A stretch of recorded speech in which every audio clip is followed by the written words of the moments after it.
At ikaw bangag. Okay? Ito may nakikinig ba dito? May nakikinig ba dito na kaalyado, na ka-team ni Inday Sara? Nakinig kayo. Okay. Antayin nyo, may darating sa inyo na ebidensya. Pwede nyong magamit sa impeachment ni Bangag. Okay, yan bago yan. Fresh na fresh. Ikaw bangag. Bangag. Kaya ka ganyan, natatakot ka o baka natunugan mo. Okay? Hindi niya makontrol sariling pinsan niya. Paano niya mapapatakbo ang taong bayan? Paano niya mapapatakbo ang Republic of the Philippines? Sarili niyang misis, sarili niyang pinsan, hindi niya makontrol. Paano siya mamumuno kung hindi man lang niya pamumunuan ang sarili niyang kaanak kasama na ang kanyang may bahay at ang kanyang pinsang buo? Good morning sa inyong lahat. Matindi na naman ang ating bibigyan ng reaksyon ngayon. Maharlika, Double Jackers, ang pinaka-immortal na kaaway ng pamilyang Marcos. Ito na po, talagang meron siyang pasabog na ebidensya. Ayon sa kanya mga kababayan, magagamit daw ito sa impeachment. Hindi po sa impeachment ni BP Sara, kundi sa impeachment ni Pangulong Bongbong Marcos.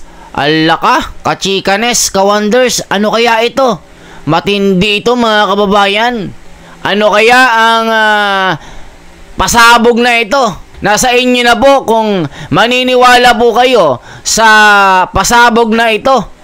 Talagang malupit daw ito mga kababayan na ikalulubog at ikakasira ng political career ni BBM.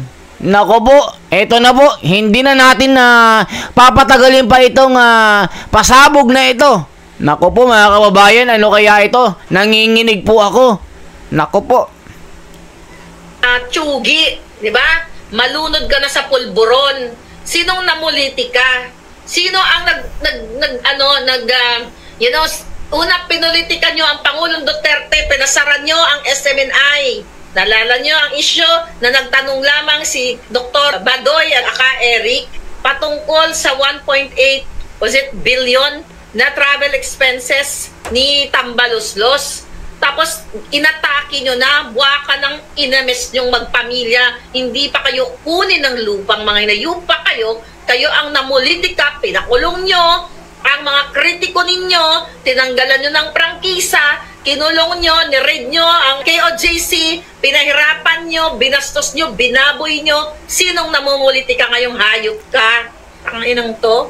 Anong ginawa mo kay Pangulong Duterte? Pakidnap mo kay Pangulong Duterte, hindi ba pamumulitika yung ginayupa ka?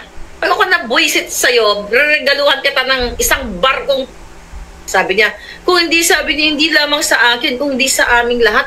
Ang kapal ng mukha ng hinayupak na to, matapos mo bago ka pa umupo, ikaw at ang asawa mo nakipagsabwatan kay Teddy Boy Locsin, kay Maria Lourdes Barcelon, yung mga masatandang hukluban na yan, pinulitikan nyo dahil kaibigan nyo si Francis Lloyd Tichua, pinakidnap nyo yung dalawang bata.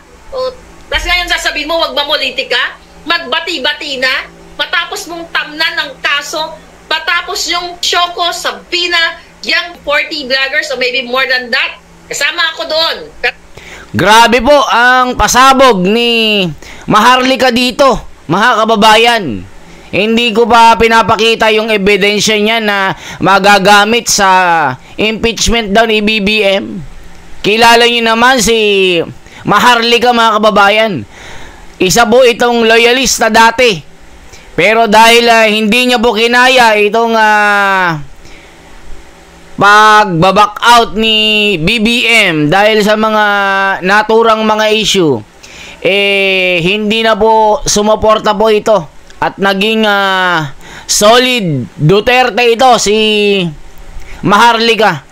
Kaya mga kababayan, ituloy pa natin. Ang gagawin lang natin dito, magre-react lang po tayo. At kayo na po ang bahala na humusga dito mga kababayan. Siyempre, yung mga mga supina na yan, yung mga warrant of arrest na yan, ipapadala nila yan dun sa peking address na ginawa nila. Sino ang namumulit ka? Talagang dadami ang kaaway mong hinayupa kayo. Why? Lalo na ngayon sa dayaan sa eleksyon. At ikaw bangag. Okay? Ito may nakikinig ba dito? May nakikinig ba dito na kaalyado, na ka-team ni Inday Sara? Nakinig kayo. Okay. Antayin nyo, may darating sa inyo na ebidensya. Pwede nyong magamit sa impeachment ni Bangag. Okay, yan bago yan. Fresh na fresh. Ikaw Bangag. Bangag. Kaya ka ganyan, natatakot ka o baka natunugan mo. Okay? Parating na ang recording. Alam nyo mga kababayan, hindi lang muna natin ngayon, may mention. Mayroon, maliban sa mga ginawa mo, ninyo ng pamilya mo, nag-tridor ka sa bayan. Yung in-expose ni Attorney Glenn Chong na merong foreign intervention, may pandaraya si Satanas, yung in-expose ko nung nandun ako, May 9, nag-live back. Ayan mga kababayan, grabe ang mga pasabog. Anong masasabi nyo dito? Talagang hindi na mapigil si Maharlika. Matagal na po itong kritiko ng pamilya Marcos mga kababayan mula nung 2022. Si Maharlika, kasama po namin noon nung manalo si BBM. Nagkita-kita kami noon mga kababayan. Mabait ito si Maharlika. Siyempre, kanya-kanya po ng pinaniniwalaan. Siyempre tayo mga kababayan, kahit ganito tayong vlogger, hindi naman ako palamura, hindi tayo nagaganito. Basta nagre-react lang po tayo. So, kayo na pong bahala kung ano po ang reaction nyo. Dahil itong ebidensya na ito mga kababayan, ay ito raw ang ikakasira ng political career ni BBM. Kaya daw pala nakikipagbati itong si BBM sa pamilya Duterte. Natunugan daw ito.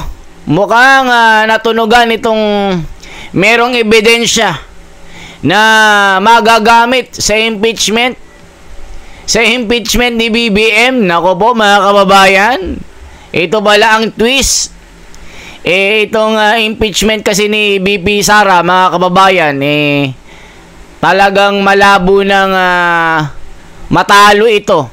Dahil nga po hanggang ngayon daw ay wala pong maipakitang matibay na ebidensya ang kalaban para i-impeach si BP Sara. Pero itong grupo ni BP Sara, nila Congressman Senador Marcoleta at itong Duterte Black at Amy Marcos at lahat ng kaalyado ni Tatay Digong, sila Camille Villar, basta lahat ng ready mga kababayan sa mga depensa tungkol dito sa impeachment na gagawin itong baka ilang araw na lang po ito. Baka sa susunod na linggo magaganap na po ang impeachment ni BP Sara. Yun nga lang, itong pasabog ni Maharlika, kahindik-hindik daw ito mga kababayan. Magagamit ito para ang ma-impeach ay si BBM. Nako po, mga kachikanes, ka-wonders. Anong masasabi nyo dito? Pati si Harry Roque mga kababayan, talagang may pasabog din na imbes na yung gabinete daw niya ang itulak na mag-resign, si BBM na lang daw ang mag-resign. Nako po mga kababayan, ito po si Harry Roque. Talagang si Harry Roque ay isa ring hinahabol ng gobyerno mga kababayan dahil daw po sa kaso niya doon sa usaping Pogo na human trafficking daw. Naku po mga kababayan, na ito na. Kaya si Harry Roque nag-apply ng asylum doon sa The Hague, the Netherlands. So ngayon, ito po siya. Meron siyang pasabog na BBM, mag-resign ka na. Huwag yung mga kaalyado mo. Hindi naman yan ang problema yung gabinete mo Parang gustong sabihin ni Harry Roque, ikaw ang may problema. Nako po, eto na po mga kababayan. Matindi po itong pasabog na ito. Hindi nararamdaman ng taong bayan yung serbisyo na nanggagaling sa gobyerno. Tama rin siya doon. Now, alam naman pala niya ang dahilan. Unang-una, masyadong politika. Sino ba na politika? Di ba? Sila. Namulitika sila dahil napakaaga nilang nagnasa na magkaroon ng Marcos Forever, na tinangka nilang sirain na itong si Inday Sara Duterte. Sino ngayon ang sisisihin sa sobrang pamumulitika? Walang iba kundi ang Marcos Jr. administration. Sisihin niya ang sarili niya unang-una. Marami kasi nagsasabi, hindi, si Lisa Tanasian at saka si Tambaluslos. Siyang presidente, bakit niya ibabalik ang sisi sa iba? Siyang presidente, he is the one in command. The buck stops with him. Kung hindi niya makontrol ang sariling misis niya, hindi niya makontrol ang sariling pinsan niya, paano niya mapapatakbo ang taong bayan? Paano niya mapapatakbo ang Republic of the Philippines? Sarili niyang misis, sarili niyang pinsan, hindi niya makontrol. Paano siya mamumuno kung hindi man lang niya pamumunuan ang sarili niyang kaanak, kasama na ang kanyang may bahay at ang kanyang pinsang buo? So tama po siya. Marcos Jr., tama ka.